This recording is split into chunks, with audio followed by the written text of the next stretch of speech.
എല്ലാ കൂട്ടുകാർക്കും പുതിയ വീഡിയോയിലേക്ക് സ്വാഗതം. ഇന്ന് നമ്മൾ നോക്കാൻ പോകുന്നത് സ്വദേശ് ക്വിസിൻ്റെ LP തലത്തിലുള്ള ക്വസ്റ്റ്യൻസ് ആണ്.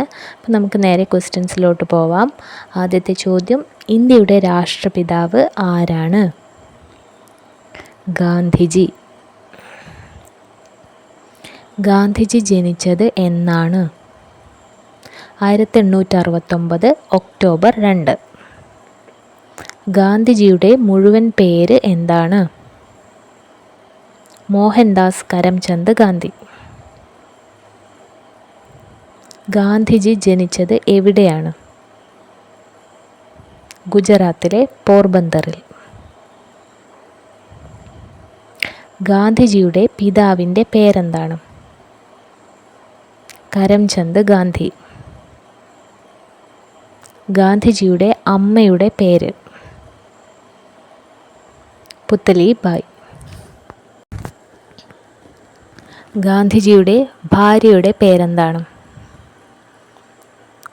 കസ്തൂർബ ഗാന്ധി. ഗാന്ധിജിയുടെ ജന്മദിനം ഏത് ദിനമായിട്ടാണ് ആചരിക്കുന്നത്? അന്താരാഷ്ട്ര അഹിംസാ ദിനം. ഗാന്ധിജിയുടെ രാഷ്ട്രീയ പരീക്ഷണശാല എന്നറിയപ്പെടുന്ന സ്ഥലമേതാണ്? ദക്ഷിണാഫ്രിക്ക.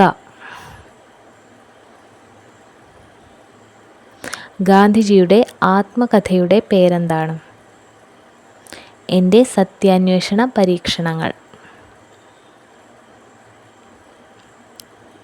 ഗാന്ധിജിയുടെ രാഷ്ട്രീയ ഗുരു ആരാണ്?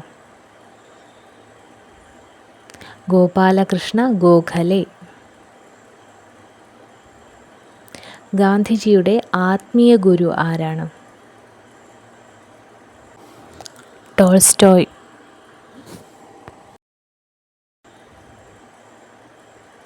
ഗാന്ധിജിയുടെ തൊഴിലെന്തായിരുന്നു? വക്കീൽ. ഗാന്ധിജി വധിക്കപ്പെട്ടത് എന്നാണ്? 1948 ജനുവരി 30. ജനുവരി 30 ഏതു ദിനമായിട്ടാണ് ആചരിക്കുന്നത്? രക്തസാക്ഷി ദിനം. ഗാന്ധിജിയെ വധിച്ചത് ആരായിരുന്നു? നാഥുറാം വിനായക് ഗോഡ്സെ. ഗാന്ധിജി അവസാനമായി ഉച്ചരിച്ച വാക്കേതായിരുന്നു? ഹേ റാം.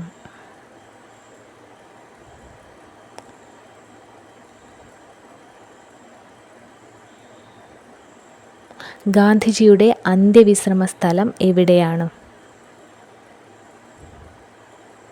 രാജ്ഘട്ട്. ഗാന്ധിജിയുടെ ആദ്യത്തെ സത്യാഗ്രഹ സമരം ഏതായിരുന്നു? ചമ്പാരൻ സത്യാഗ്രഹം. ഗാന്ധിജിയുടെ രാഷ്ട്രീയ പിൻഗാമി എന്നറിയപ്പെട്ടത്? ജവഹർലാൽ നെഹ്റു. ഗാന്ധിജി ഇന്ത്യയിൽ സ്ഥാപിച്ച ആശ്രമത്തിൻ്റെ പേരെന്താണ്? സബർമതി ആശ്രമം. സബർമതി ആശ്രമം സ്ഥാപിച്ച വർഷമേതായിരുന്നു? 1915. സബർമതി ആശ്രമം സ്ഥിതി ചെയ്യുന്ന സ്ഥലം എവിടെയാണ്? അഹമ്മദാബാദിൽ. ഗാന്ധിജി ആദ്യമായി കേരളത്തിലെത്തിയ വർഷം? 1920. ഗാന്ധിജി എത്ര പ്രാവശ്യം കേരളത്തിൽ വന്നിട്ടുണ്ട്? 5 പ്രാവശ്യം. ഗാന്ധിജിയെ മഹാത്മാ എന്ന് വിശേഷിപ്പിച്ചത് ആരാണ്? രവീന്ദ്രനാഥ ടാഗോർ. ഗാന്ധിജിയെ രാഷ്ട്രപിതാവ് എന്ന് വിശേഷിപ്പിച്ചത് ആരാണ്? സുഭാഷ് ചന്ദ്രബോസ്. ഗാന്ധിജിയെ അർദ്ധനഗ്നനായ ഫക്കീർ എന്ന് വിശേഷിപ്പിച്ചത് ആരാണ്? Winston Churchill. അപ്പോൾ ഇന്നത്തെ ക്യൂസ് ഇത്രയേ ഉള്ളൂ. എല്ലാ കൂട്ടുകാരും ഈ ചോദ്യോത്തരങ്ങൾ നന്നായിട്ട് പഠിച്ചിട്ട് നന്നായി പെർഫോം ചെയ്യുക. അപ്പോൾ ഈ വീഡിയോ നിങ്ങൾക്ക് ഇഷ്ടമായെങ്കിൽ ലൈക്ക് ചെയ്യാനും ഷെയർ ചെയ്യാനും നമ്മുടെ കുഞ്ഞു ചാനലൊന്ന് സബ്സ്ക്രൈബ് ചെയ്ത് സപ്പോർട്ട് ചെയ്യാനും മറക്കരുത്.